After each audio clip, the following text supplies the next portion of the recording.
Hey everyone, SweetJohnnyCage here, and today I'm talking to you about why I'm choosing to leave two specific demigods alive as I go into Shadows of the Erdtree. I think these two particular demigods may have some extra content added to their questlines after the completion of Shadow of the Erdtree. I'm speaking, of course, about Malenia, the Blade of Miquella, goddess of rot, and Praetor Rykard. Malenia's relationship with her brother Miquella, who has been cursed with eternal youth, as well as a possible relationship between Rykard and Shadow of the Erdtree's main villain, Mesmer the Impaler, are ripe for additional exploration. I should say that I have not watched anything related to the DLC following the cinematic story trailer, so if any of my theories have already been exposed or hinted at or referred to in any of the previews that have come out since that story trailer, then I'll just consider myself a genius.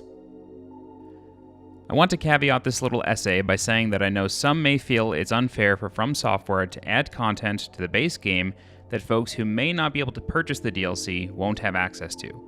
In large part, I do agree with that sentiment. When a game is released, it should be released in a complete state, no question about that. You should be able to complete the game from start to finish with no big issues. That being said, while Elden Ring version 1.0 is able to be completed from start to finish without ever installing an update, there are questlines that were incomplete until version 1.03. The questlines of Nefeli Lu, Kenneth Height, Gatekeeper Godstock, as well as Dialos were unable to be finished until 3 weeks after release. What's more is that everyone's favorite young potboy, Jarbairn, wasn't even in the game until this patch released on March 17th, 2022, 20 days after the release of Elden Ring. All this to say, these types of quests don't preclude someone from killing the first boss and the last boss and rolling the credits. It's all extra flavor on top of the splendid birthday cake that is Elden Ring. I wish it were on the disc at release, and it did make for some confusion around these NPCs before the patch, but aside from the extra lore and small rewards, I don't personally believe their being left out of the game on release made a huge impact.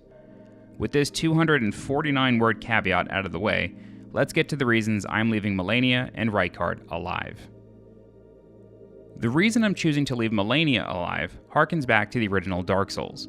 In Dark Souls, if the player were to go out of their way to rescue Sif from the Chasm of the Abyss inside of the DLC area, which takes place in the past, they'll be treated to a slightly different cutscene when challenging Sif as a boss in the base game. In this cutscene, Sif recognizes the scent of the chosen undead as the person that rescued them from the chasm all those years ago. Sif then reluctantly challenges the chosen undead to combat, as Sif knows they must defend the grave of Artorias from those who wish to claim the Covenant of Artorias and drain New Londo ruins, once again exposing the world to the horrors of the Abyss, even if that means killing the person who came to their rescue as a pup. For this reason, I believe that upon completion of Shadows of the Erdtree, where we will possibly meet Miquella and either help or kill him, or both, Malenia will recognize our deeds and offer something extra to the player, either in the form of a different cutscene, or possibly some extra lore or rewards. There is some cut content with Malenia where she wouldn't actually die when you defeated her, and she'd return to her chair beneath the Halig Tree, so that could possibly get re-implemented or repurposed in the DLC update. With respect to Praetor Rykard, this is a questline that I personally feel is unfinished. The reason I think this questline will be further explored in the DLC boils down to one thing and one thing only: snakes. Mesmer seems to have some sort of affinity towards snakes, Rykard allowed himself to be devoured by a serpent, and they're both into fire. Jokes aside, the questline I believe is incomplete is actually that of Lady Tanith, Volcano Manor Proprietress. After the defeat of Praetor Rykard, Tanith leaves Volcano Manor and finds her way into Rykard's chambers, where she can be found eating the insides of Rykard. If the player were to then speak with Patches in Volcano Manor, he will leave and can then be found just outside of the Castellan's Hall in the Shaded Castle, where he appears to be mortally wounded. He will then give us the Dancer's Castanets and then seemingly pass away from his wounds. The thing that strikes me here is that Patches doesn't actually appear to be wounded. Elden Ring's iteration of Patches has lied, trapped, bought, sold, and schemed on the backs of other Tarnished, so faking his own death is absolutely on the table for this particular scamp. If we take the castanets to Tanith, she says, "What is it? I have no need of that. I must continue devouring my beloved lord." The castanets leave our inventory, but nothing changes with Tanith. She will stay eating Rykard forever. Even after the Erdtree burns and the Elden beast is slain, Tanith continues her mukbang. This questline has felt incomplete since release, and with Mesmer being a dude into snakes and fire, it stands to reason that this questline will finally continue and hopefully resolve in Shadows of the Erdtree. Finally, I'd like to add that I'm choosing not to defeat Malekith before entering the DLC area, as I think the world will change after completion of Shadows of the Erdtree.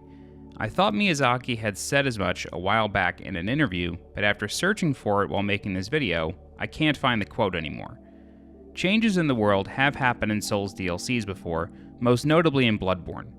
The sky in the Hunter's Nightmare clears up after the hunter kills the shadow coming out of Cause on the beach following the defeat of the orphan. Nothing happens in Yharnam signifying the DLC has been finished, but the building blocks are there for Elden Ring. After defeating Malekith, the Erdtree burns and the sky in the lands between becomes filled with ash and smoke, obscuring the tarnished vision. I don't think Malekith, Gideon, Hoarah, Radagon, or the Elden Beast will have any impact on the DLC area or content, so this choice is just one for visuals. I'd like to see this change as clearly as possible, while also having a strong enough character to get through the DLC with. I've stopped playing the game at this point, with Rykard, Malenia, and Malekith, as well as the final bosses, all alive, and the Erdtree only beginning to smolder. And that's it. Those are the bosses I'm leaving alive and the reasons for doing so. My coverage for Shadows of the Erdtree will begin on Friday, June 21st. I'll be doing the same level of coverage I did for the base game in 2022, with individual boss, puzzle, and dungeon guides, as well as a full playthrough walkthrough on a second character after those are done. If you have subscription alerts on and you're wary of spoilers, I encourage you to turn those alerts off and even unsubscribe from this channel for the time being. I never intend to spoil anything for anyone, but I am a content creator who needs to accurately title and tag my videos, as well as provide halfway decent thumbnails in order to get views. Consider yourselves warned, dear viewers, as the videos are coming. As always, I'm SweetJohnnyCage. Thank you so much for watching, and I'll see you in Elden Ring. Bye-bye.